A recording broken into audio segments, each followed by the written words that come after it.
So, back to Haskell. And now, we're gonna learn about Lambdas. What did we learn about yesterday? I don't remember. Oh, filter and map. Right,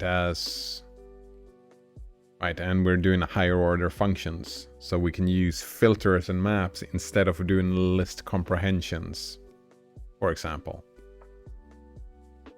All that stuff. But now, Lambdas, they are basically anonymous functions that are used because we need some function only once.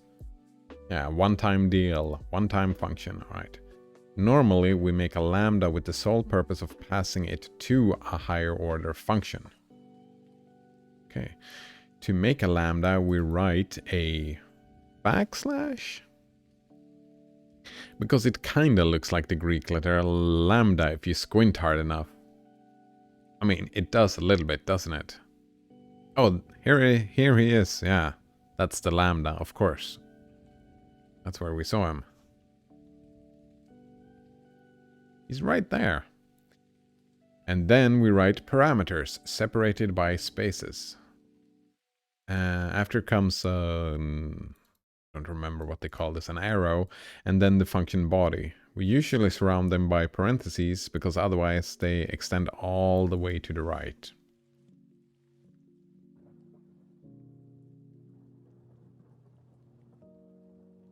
Okay, if you look about 5 inches up, you'll see that we used where binding in our num long chains. Yeah, where we did. Function to make the isLong function for the sole purpose of passing it to filter. Yeah, well, instead of doing that, we can use a lambda. All right, num long chains. Int? Is that what we do? Just an int? Inches? Oh, that's what it said. What are these units? I have no idea. I don't know inches. I mean, it's kind of this... kind of assumes a certain size on the font as well, right? I don't know. Alright, so... shit, I don't remember. We were just doing this function. What was the point of this? Oh, right. We made these long chains, but we made... Yeah, we just took how many of them have a length longer than 15, sure. So, we've...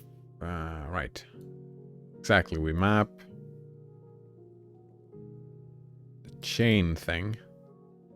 Alright, that was the thing that just created different length lists.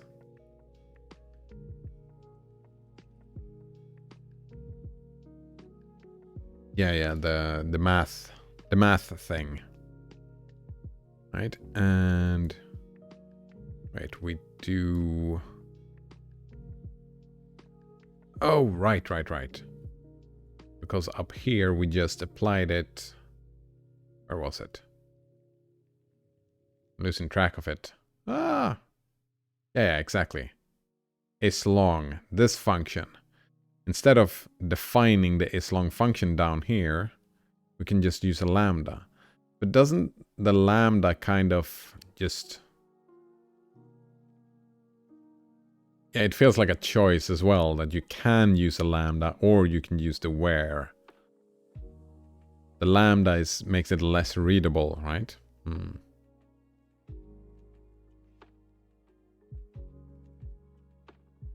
Well, it depends on how you look at it. The function is right here.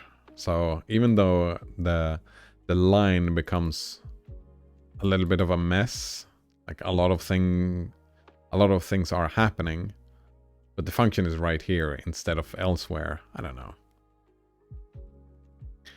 Lambdas are expressions. That's why we can just pass them like that. The expression... access into... alright. The length of the... what is this? the length of the list is greater than 15. Returns a function that tells us whether the length of the list passed is greater than 15. Indeed. People who are not well acquainted with how currying and partial application works often use lambdas where they don't need to. For instance, the expression map plus 3 to all of these and... Wait. Oh, right, we could make a lambda function here. Are equivalent, but since both plus 3 and the lambda that takes x plus 3 are functions that take a number and add 3 to it. Needless to say, making a lambda in this case is stupid since using partial application is much more readable. Well, alright, I get it now. If you have a full understanding of this icon, then it becomes more readable. If you have a full understanding of the function that you're actually using, yeah, the partially applied function. So yeah, here the lambda is pointless, but in other places it might be a good idea to do a lambda here instead, right? If you have a confusing function, I guess. Like normal functions, lambdas can take any number of parameters. Yeah, it's just a one-off function that you can put anywhere you like, pretty much. Anywhere you can call a function, you can instead make a lambda function, instead of defining it elsewhere.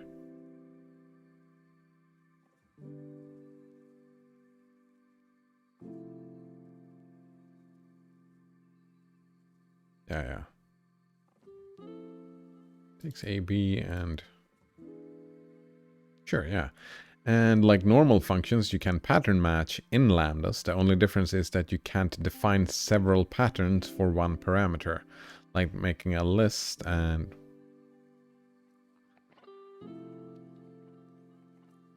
Why not? Wait. Pattern for the same parameter and then having values fall through. If a pattern matching fails, a lambda, a runtime error occurs. So be careful when pattern matching in lambdas.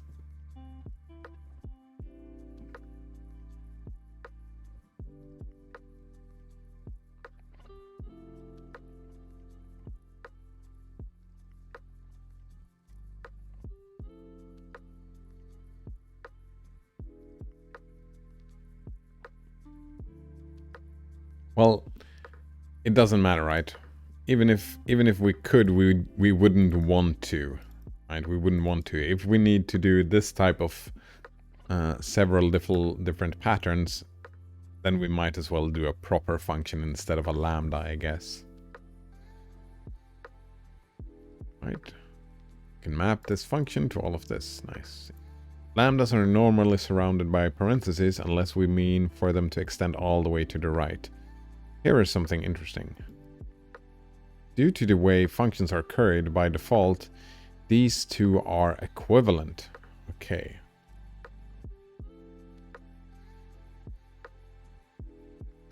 Right, add 3 numbers together.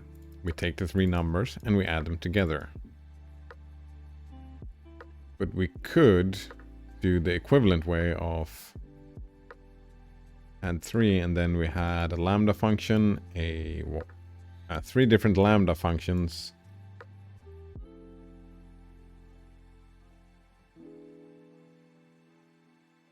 Oh, right, because curried functions, they are equivalent, yeah, because 1 function, 2 function, 3 functions, yeah.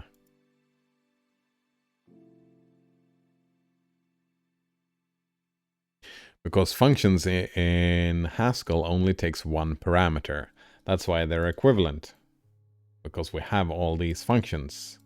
Since we have all these parameters. Colgate Untitled says lambdas are pretty cool. They're pretty cool, yeah. Useful.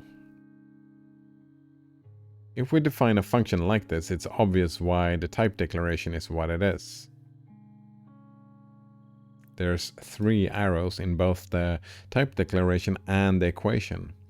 But of course, the first way to write functions is far more readable. The second one is pretty much a gimmick to illustrate currying.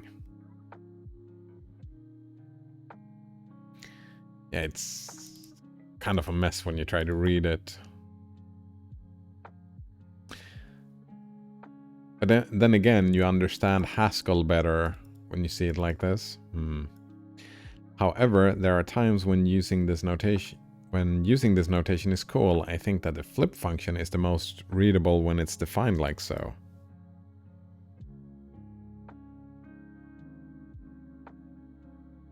Right, flip F, where we take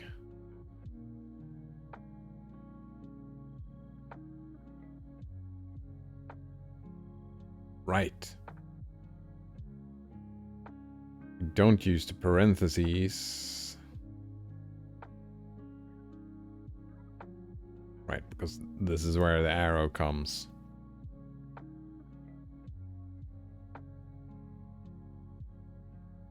Wait. No, sorry. Where are we at? Here we go. Flip. XY into YX.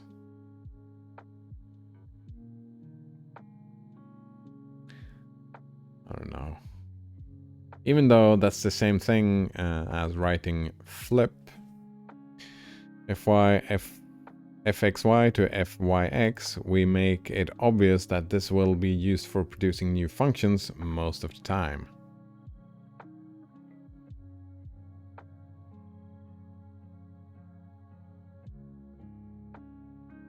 The most common use case with flip is calling it with just the function parameter and then passing the resulting functions to a map or filter.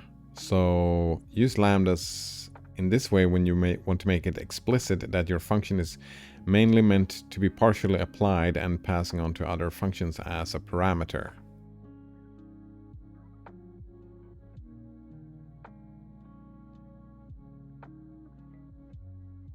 I don't really get what he's talking about here.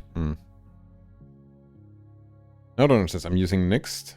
It's engine agnostic apparently. Yep, it is indeed. Right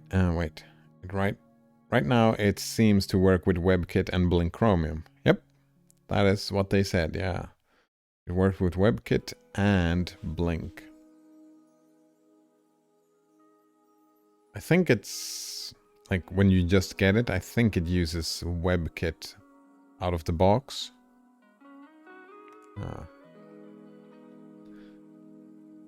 It's kind of a different way, right? I remember they don't do tabs in the way normal places do. They have buffers. Yeah. Instead of having tabs, they call them buffers and treat them like different buffers that you switch between. I kind of liked that, I think.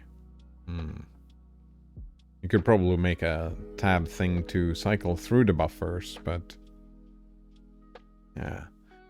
It's very, if you take the Vim-like, it's very Vim-like felt. Inspired by, yeah, Vim and Emacs. What was the point here? Yeah, flip. Right, I can see how this is used as within functions, yeah.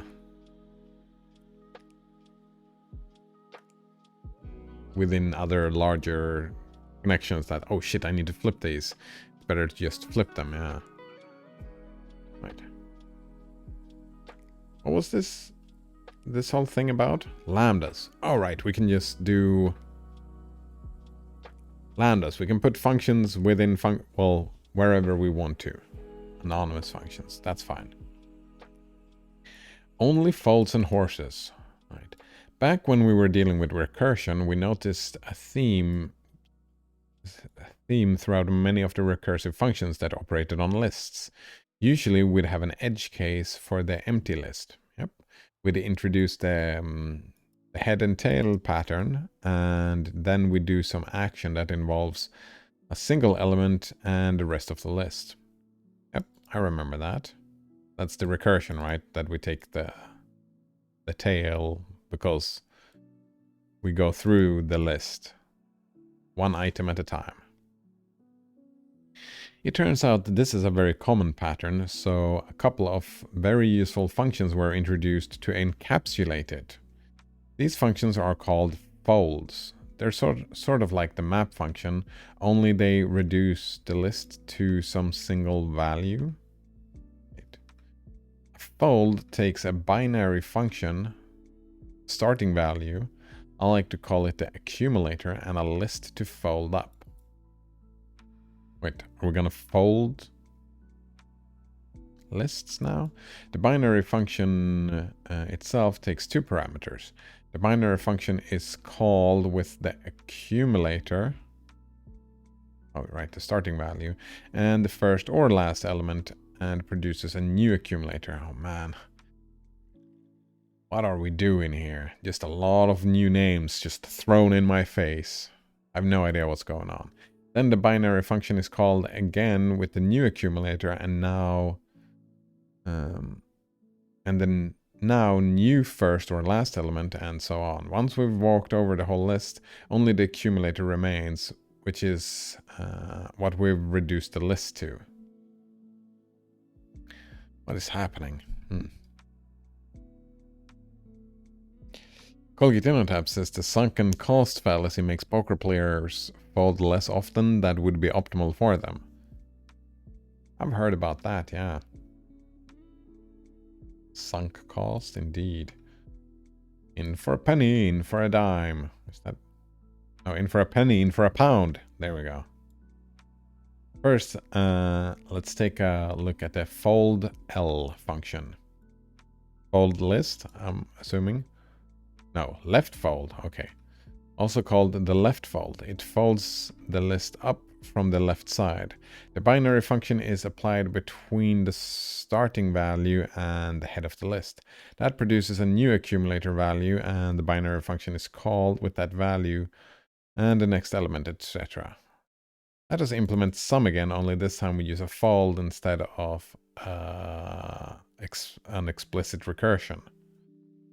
Okay. Right, so we take the sum of a list of nums, okay? We have a list and we fold, we left fold. Shit, I don't remember. What is ACC? Accumulator, is that?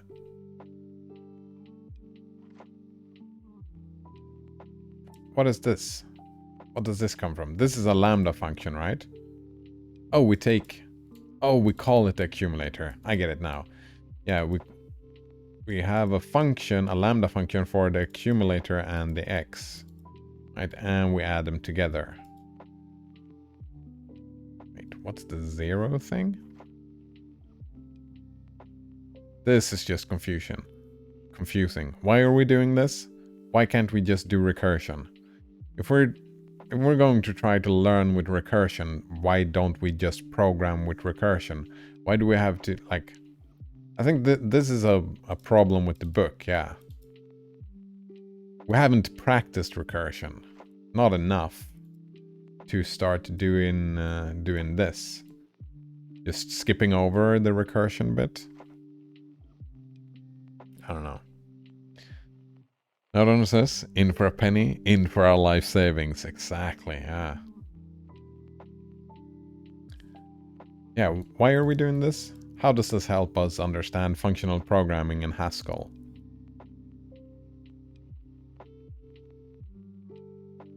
Don't like it. I'm just extra confused. There was a chapter dedicated for recursion. Sure. I don't know. It still feels, since we haven't done Hello World yet, all of this feels like an introduction, right? We're still in the introduction. And now we're going on to... right, we're in the middle of the introductory course and suddenly we're in the intermediary, right? We haven't finished the introduction and we're still at the... Yeah. It's like if you have courses, right? You read course A, course B, course C. We're in the middle of course A and suddenly they start bringing in stuff from course B. I don't get it. It is an introduction. Well, this is not introductory stuff.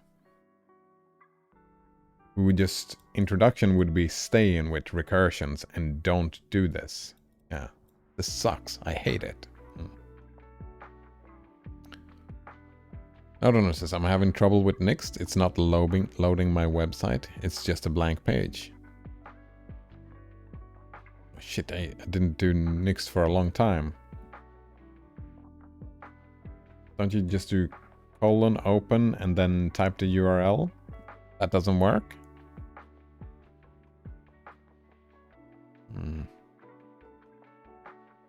I mean, that's kind of unacceptable, isn't it? Having a web browser that doesn't load any websites, just having blank pages. That's a terrible web browser, isn't it?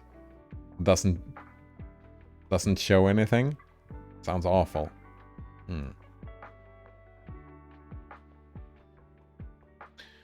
Right, this is like a meta thing, how to do recursion without having to design the recursion yourself, I guess.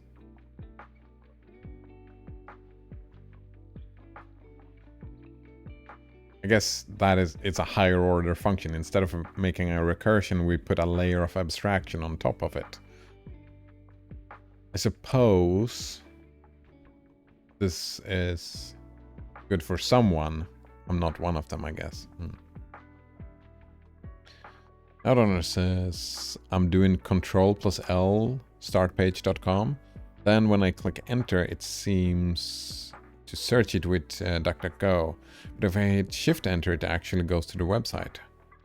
Or it would if it wasn't a blank page.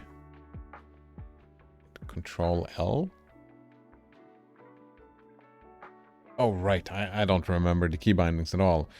Are you sure you don't just need to switch the https:// in front? It might not have implemented the clever way of, right? It might have decided to only take actual full URLs. And startpage.com is not anything.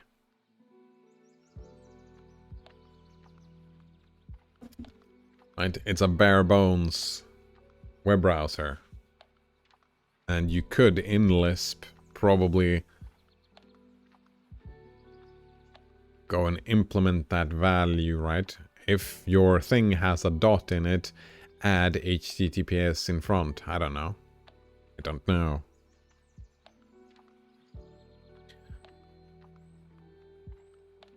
It's like when we do stuff here, right? If I go to and just write start page. Oh, actually it did. Wait, no. Start page. I don't want to. Here we go. I end up at DuckDuckGo. If I write startpage.com, I end up. I did ads. My browser adds this.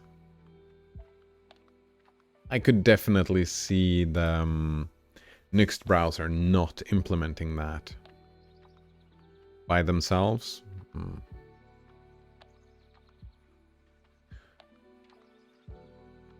All right.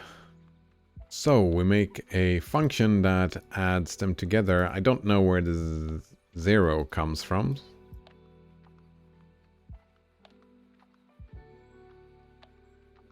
I guess that's how many... I guess this is our edge case. How many things are still left in the list? I don't know.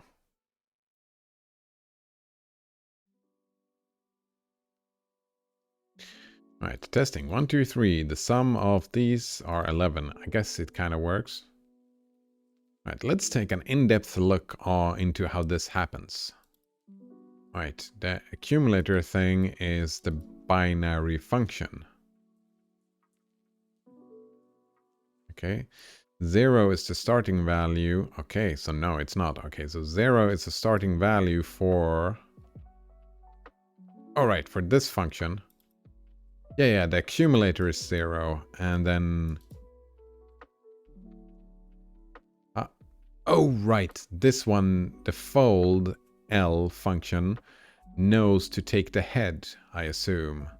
that when we add a list to this, it knows that X is the head, I suppose, if it is indeed the head. Read fold again if you don't understand it. Wait, all of it? What do you mean? This? Right, a fold takes a binary function. I don't know what a binary function is. A starting value, sure, that it's like, it feels like we're just looping over. It sounds like we're doing just a for loop.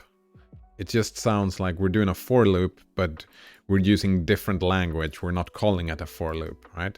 The starting value, that's the range in a for loop, right?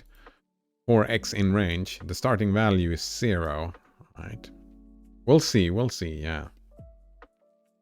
And a list to fold up. The binary function itself takes 2 parameters. Still don't know what a binary function is. The binary function is called with the accumulator and the first or last element. Right. Yeah. It iterates over a list. That is what it does. It starts with 0. I guess we can... And then it takes the first element of the list. Yeah, it's a for loop. This fold L is a for loop for a range. So it feels like a lot of work to put us into the mind of thinking recursively, and then we just make a for loop. It's like, why? Why are we doing this? Binary function is like plus and multiplication and so on.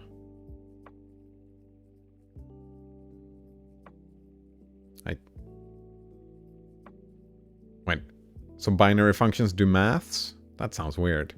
Or is it that it only has 2 results? I don't know, right?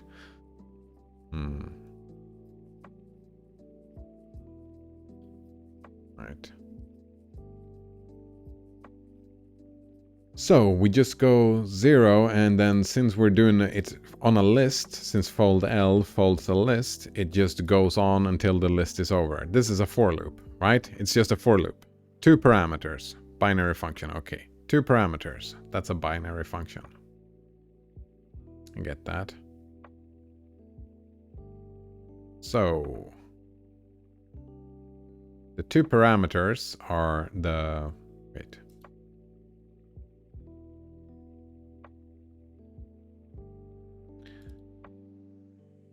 Right, it folds up the list from the left.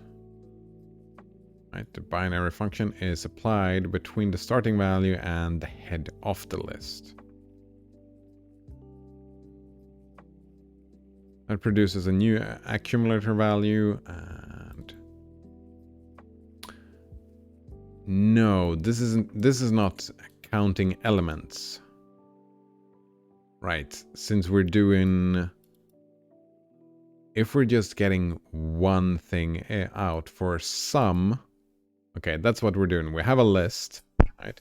We have a list 3, 5, 2, 1. Okay, so what we take is that we take 3 and we fold it. I don't know if this is left and right for you. It doesn't matter, right? We take 3 and we fold it into 5, so we got 8. And that's the new list, right? Head. This is the head. This is the tail. We take the head, we fold it into the front of the tail.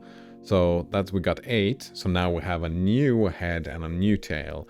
And we fold it in. We got 8 into 2. That means we have 10. And then we have 10 and 1. We take it on and we got 11. Is that what we're doing? So we're... it's just a different way of... Right? The list disappears as we do this, I guess. Right? If we just want to take one value out of a list. We don't want to take a value, but we want to do something on an entire list and just get one type out of it, right? If we have this...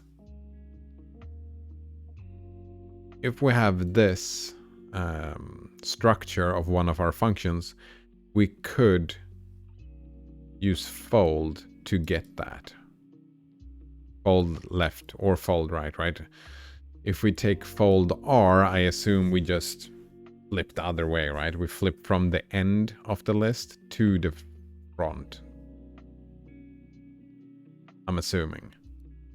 From left to right or from right to left. I'm assuming that's the fold thing.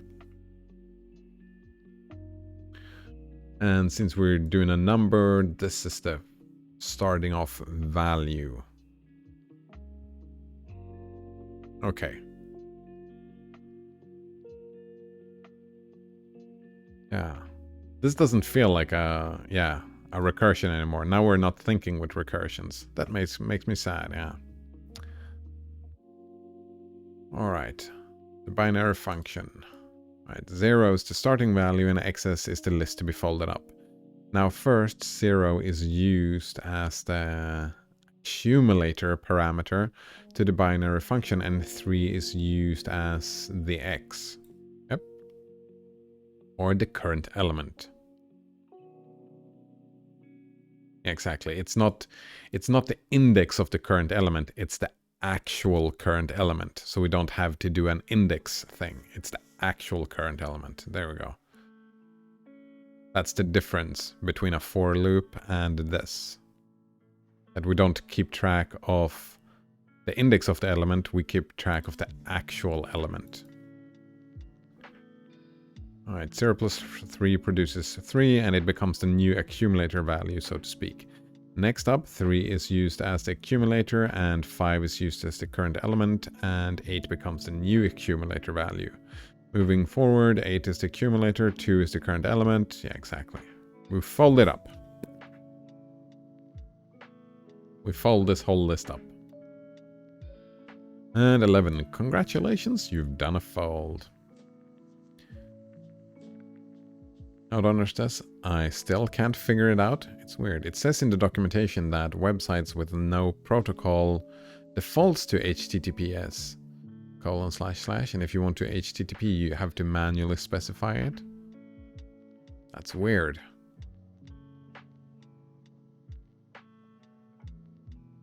And Control L, I thought you would... Right. When I did it, since I don't do Emac stuff, the first thing I did with Nuxt was change to the Vim settings. Yeah, VI settings. Alright, if I was gonna open a website, I would do the :O and then space and then the URL. Because that's what I wanted, right? When I was checking it out, I wanted something Vim-like. Not Emacs-like.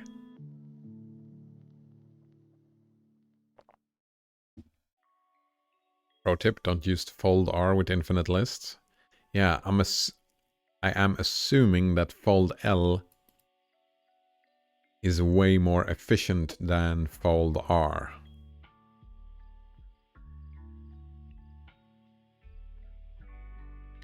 Node says, yeah, O works too. There seems to be multiple bindings for the same things. Oh yeah, but right, like you said, you did press Control L and then write it out.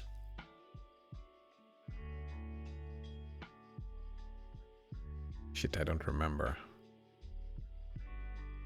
In Vim, right, you just press colon to get the Vim command line, so to speak.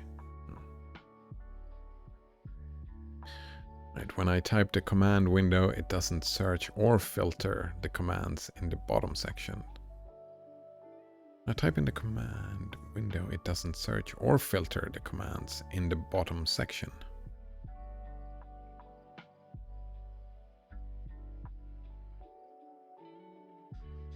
Ah, first impressions, not so good, eh, Node-Runner? Yeah. I don't remember. This was months ago I tried this out. For me, I think it pretty much worked. And I just started off. Didn't get any blank pages.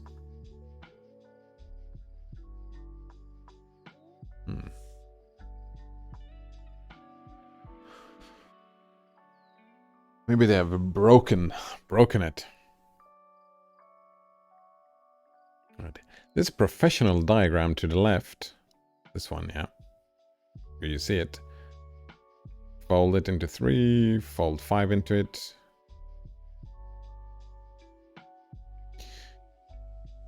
Step by step, day by day. The greenish brown number is the accumulator value. You can see how the list sort of is consumed up from the left by the accumulator. Om nom nom nom nom. If we take into account that functions are curried, we can write this implementation even more succinctly, like so.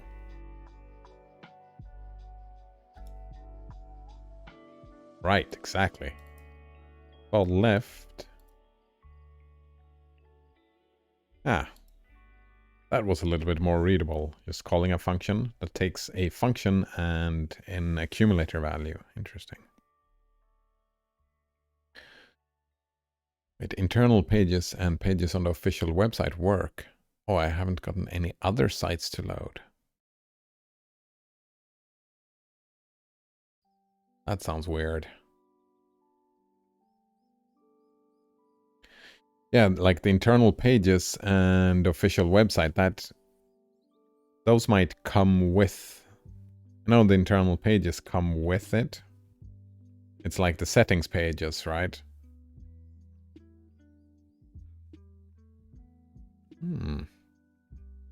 Maybe for some reason you can't go out on the internet with it.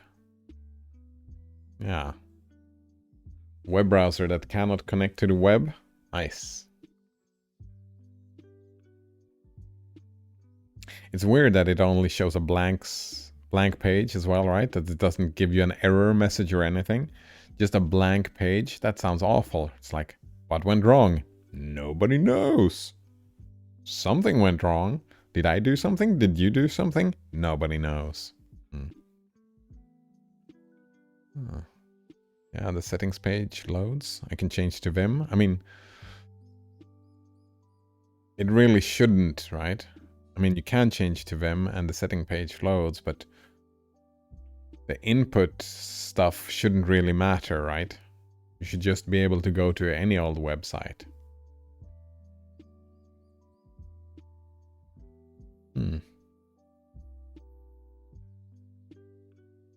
It definitely seems like a networking issue, right? Since you said, I think you said it tried to... Right, it tried to search on DuckDuckGo, but failed. So it doesn't get any data to do any parsing. What it seems like, anyway. The Lambda function... Alright, here we go. Yeah. This Lambda function is the same as the plus. It is indeed. We can omit the excess as the parameter because calling fold plus and 0 will return a function that takes a list. Wait. Yeah, exactly, because fold takes a list. And we already have... Wait. No, wait. Fold... takes... Wait, what's the parameters? It takes 3 parameters, right? Starting value, a list, and the binary function. Yeah, exactly. It takes 3 parameters. Fold L. It takes the function, the accumulator, and the list to go through. To fold up, yeah. I see it loading DuckDuckGo on the status bar on the bottom, but it's just a gray page. I'm giving up for now. Yeah. I mean, that's first impressions. Starting up a web browser that just doesn't work out of the box. That's no good. That's no good. Like, at all, is it?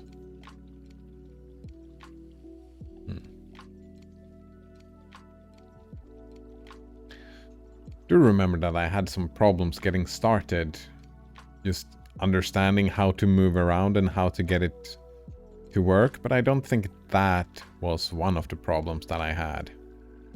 Yeah, I think it worked when I tried, but that was months ago. They could have broken anything. They could have broken lots of stuff from now and then, yeah. Alright.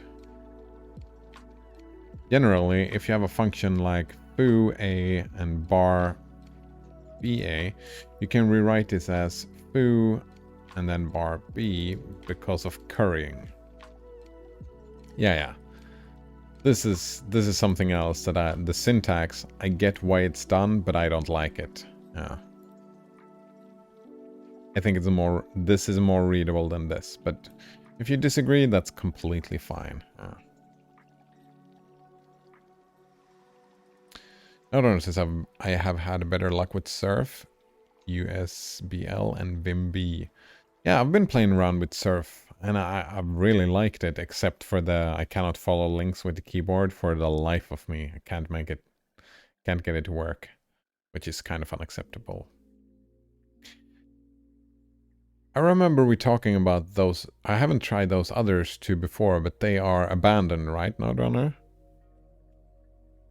The VimB and the UZBL? I don't remember. I'm bad with names. Anywho, let's implement another function with left fold before moving on to right folds. I'm sure you all know that elem checks whether a value is part of a list, so I won't go into that again. Whoops, I just did. Let us implement it with a left fold. Yep, it takes... Right, we check for... Yeah, we check for equality indeed. We have the value, we're gonna check in the list, and we'll return true or false indeed. And with the left fold, we take the accumulator, which is false. And then, yeah, exactly, we're gonna flip it to yes if we find it, exactly. So the accumulator is false, and x is just the item in the list, the element in the list. If x is equal to y, right, that's our thing that we're trying to see if it's in the list, then true, else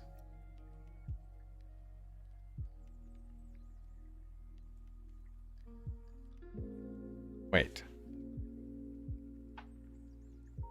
Will this really stop when we hit the true value? Won't this continue to fold up?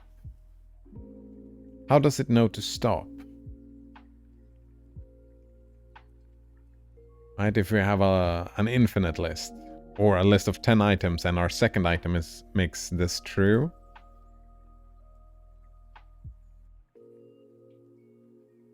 It doesn't stop. Okay, it doesn't stop. Okay then. Can open source projects ever truly die? Oh, not that I know of. I thought it was you who told me that. I mean, they can't, well, not die necessarily, but yeah, someone was working on it last month. Look at that. Yeah, last month. VimB is like a Vim-like web browser inspired by Pentadactyl and Vim Probable. The goal of VimB is to build a completely keyboard-driven, efficient, and pleasurable browsing experience with low memory and CPU usage that is intuitive to Vim users. For more information and some screenshots, you can find on the project page. It's modal like Vim. Vim-like key bindings, assignable for each browser mode, and nearly every configuration can be changed at runtime with Vim-like set syntax. Alright, I gotta try this out, yeah. Gotta try it out.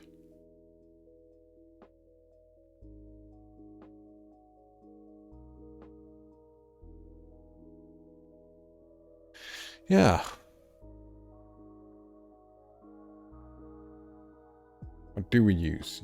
GTK and WebKit to GTK. No blink here, eh? No blink here. I'll look into that. Something that I found interesting was, when I was just looking around, is this. Oh yeah.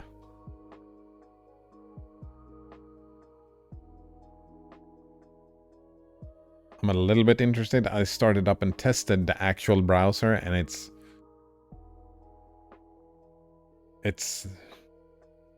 I just tried it out for like 2 minutes, and it didn't feel great. But it's a hobbyist, true open source, where the actual browser engine is its own thing, right? Everyone else seems to be using either WebKit or Blink, right? Or Gecko. Yeah, those are the 3 ones. This one is where they actually build their own thing called NetSurf. I don't know.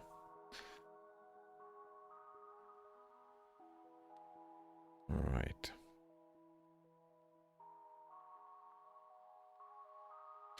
Oh, right, and since it changes this to true, the accumulator is true, so when it keeps on going, the accumulator is still true, it's just gonna stay on true. Isn't this like a worse way of doing a worse implementation of LM? I think so. I don't know, I've used NetSurf. It's a cool project, but I don't know. I might look into it some more, maybe. Well, what we have here, the starting value and accumulator here is a Boolean value. The type of the accumulator value and the end result is always the same when dealing with folds. Yeah. Remember that if you ever don't know what to use as a starting value, it'll give you some idea. If we start off with false, it makes sense to use false as a starting value. We assume it isn't there. Also, if we call a fold on an empty list, the result will just be the starting value. If we check the current element is the element we're looking for. If it is, we set the accumulator to true. If it's not, we just leave the accumulator unchanged. If it was false before, it stays that way because this current element is not it. If it was true, we'll leave it at that. Yeah, this is eerily similar to a for loop. This is eerily similar to a for loop. Look, it even has the letters for loop. They just misspelled loop in the middle here. The right fold works in a similar way to the left fold, only accumulator eats up the values from the right. Also, the left fold's binary function is the accumulator as the first parameter and the current value as the second one, so like this. Right fold's binary function has the current value as the first parameter and the accumulator as the second one. So like this. It kind of makes sense that the right fold has the accumulator on the right because it folds from the right side. Makes sense, yeah. The accumulator value, hence the result of a fold, can be any type. It can be a number, a boolean, even a new list. We'll be implementing the map function with a right fold. The accumulator will be a list. We'll be accumulating the mapped list element by element. From that, it is obvious that the starting element will be an empty list. Right, we map, we have, yeah, exactly. We take a function, we have a list, we get another list. We fold from the right, we have our thing, which is an empty list. No, wait. They just said.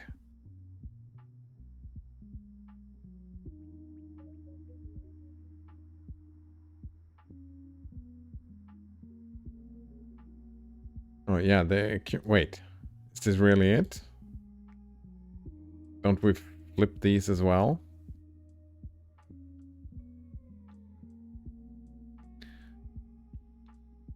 Right.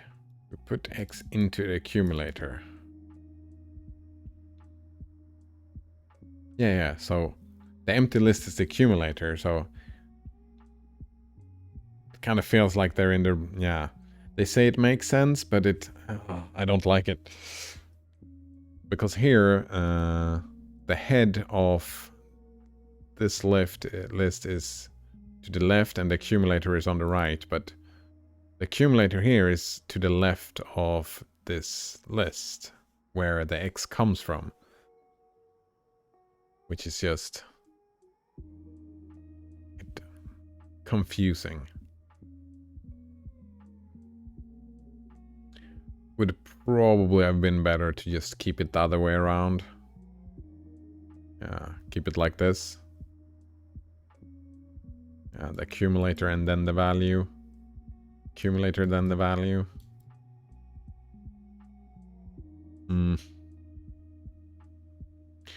Right, but we take... it's the end of the list. And we do the function on X, and we put that into the accumulated value, sure. The list. Right, if we're mapping +3 to 1 to 3, we approach the list from the right side.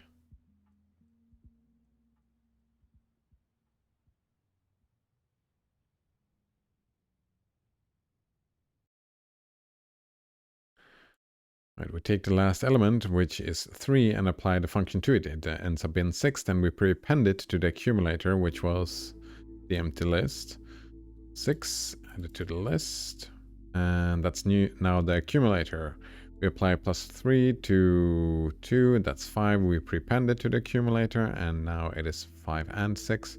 We apply +3 to 1 and prepend it to the accumulator. 4, 5, 6, exactly.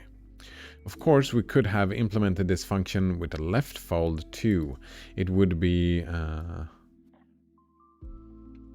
exactly. It's pretty much the exact same thing, isn't it?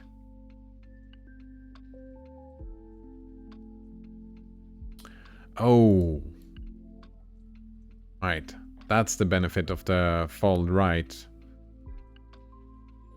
Because we don't want to mess up the order of the list.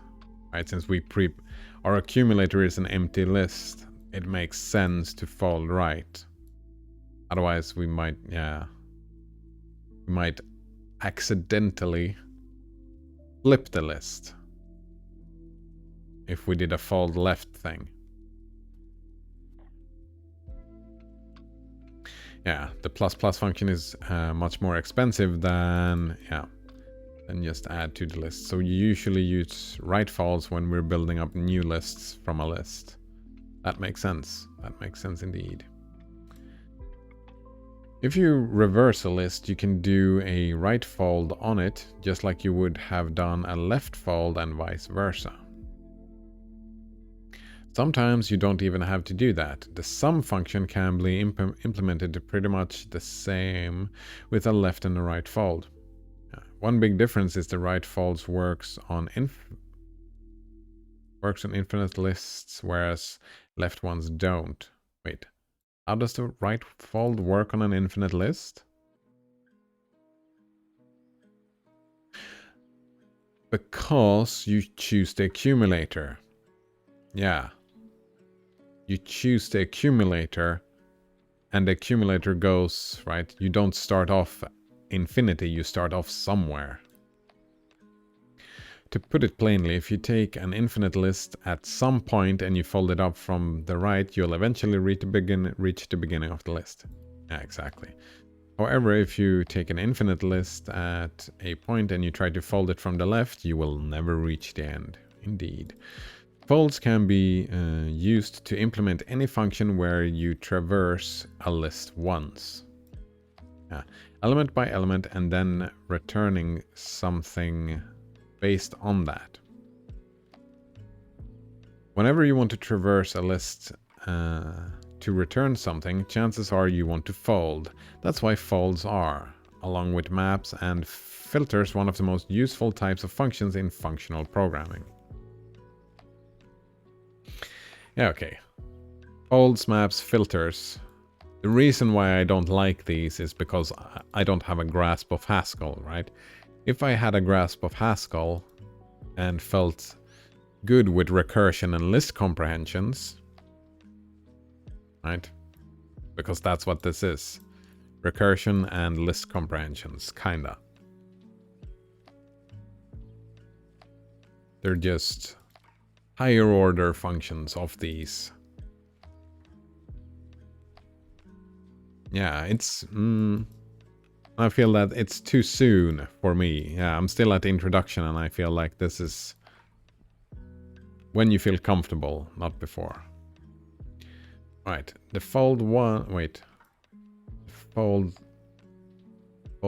left one and fold right one functions work much like fold left and fold right, only you don't need to provide them with an explicit starting value. Alright, yeah, you start. They assume the first or last element of the list to be the starting value. Yeah. For efficiency's sake. And fold with the element next to it. With that in mind, the sum function can be implemented like so. Sum fold 1 plus, exactly. Because they depend on the lists they fold up having at least one element, they cause a runtime error if they are called with an empty list. Fold left and fold right, on the other hand, work fine with empty lists. When making a fold, think about how it acts on an empty list. If the function doesn't make sense when given an empty list, you can probably use a fold left one or fold right one to implement it. Yeah. Just to show how powerful folds are, we're going to implement a bunch of standard library functions using folds. Okay, what do we have?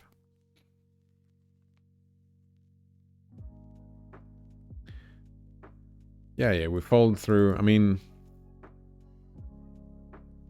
they are powerful, but they are also...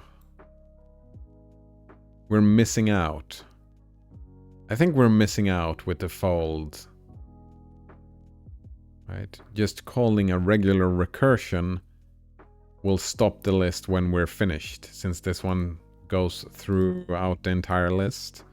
This is not an optimized function to use. Without any of the... Well, maximum you would have to go through the entire list anyway, so... Reverse, you would have to go through the entire list. Product, you would have to... Yeah. So they're good when we go through the entire list. Yeah, all of these...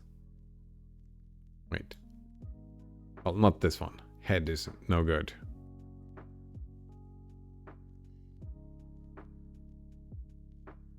Wait, how is this? All left one. Last took the last thing of a list, right? Wouldn't it be easier to just do fold right one and then just call that? Wouldn't that be a better way to do it? That is pretty hilarious. Wait, you fold from the right,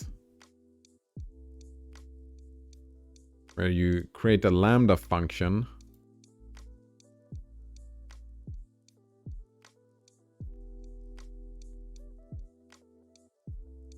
Wait, I'm confused. And you just get X. Yeah, right, since... Does this really become the head?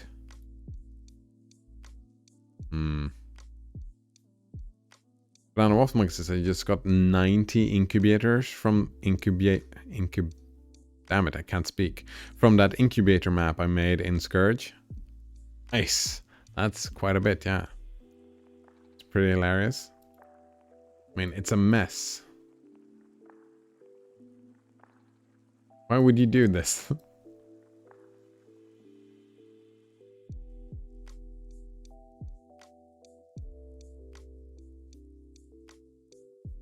Right. Yeah, okay, so that's... These two are kind of a joke, aren't they? Yeah, they're just a joke. Because iterating over the whole list just to get one of the elements is... Oof. Head is better implemented by pattern matching, yeah. But this just goes to show that you can still achieve it by using folds. Our reverse definition is pretty clever, I think. Wait, is it the reverse? Fold left, we have the accumulator in X, and then we just put X into the accumulator. Yeah, this one I think is a pretty good way of doing it, yeah. We were thinking about that. Oh wait, don't we just... Oops, we just reversed the lists. On that other thing, yeah. In the end, we build a reversed list. Yeah, we just prepend our accumulator. In the end, we just build a reversed list. Kind of looks like the colon function. Only the parameters are flipped. Yep. That's why we have also written our reverse fold left. Our reverse as... Yeah, flip, exactly. Oh, flip the... Nice. Fancy. Fancy. Right. Another way to picture right and left folds is like this. Say we have a right fold and the binary function is f and the starting value is z. If we're starting to fold over the list 3, 4, 5, 6, we're essentially doing this.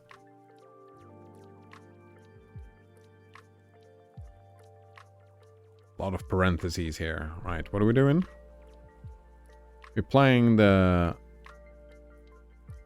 function to 3, we're applying the function to 4, to 5, and to 6. Wait. And z?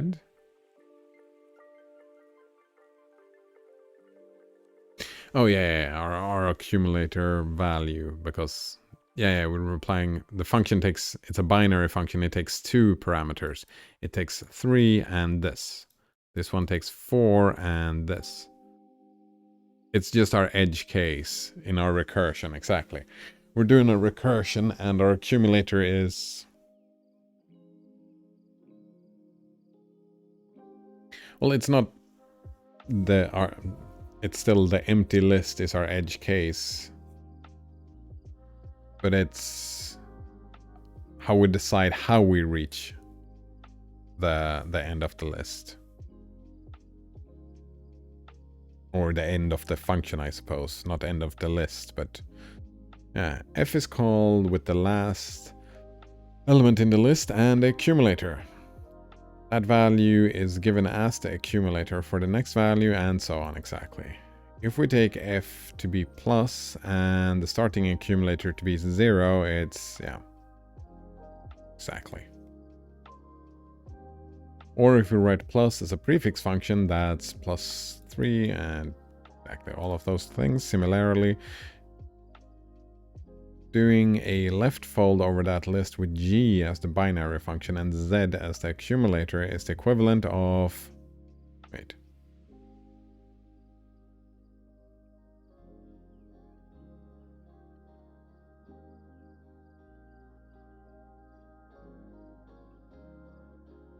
Oh, right. Right. Because we start in different ends. We start on the left side or we start on the right side of the list.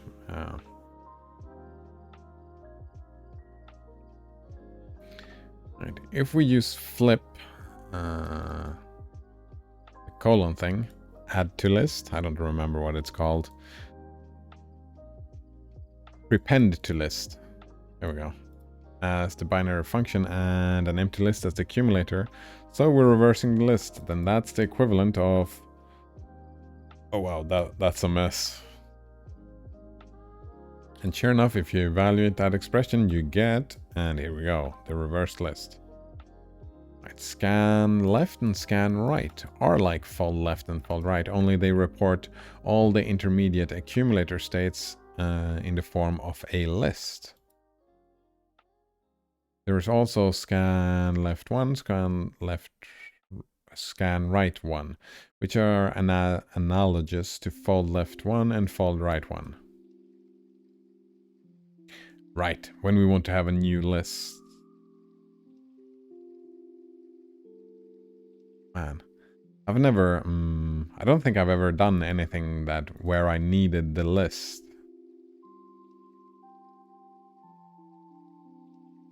Probably have, yeah. Yeah, but instead of like getting a value, like if we put the sum, we would get a list. right? If we would call, wait, yeah, scan left plus wait, we add 0. Yeah. Actually, that was pretty good. Yeah, we get the first one is 0. That's a. And the second one we fold and we plus 3 and we get 8, 10, 11. Yeah, exactly.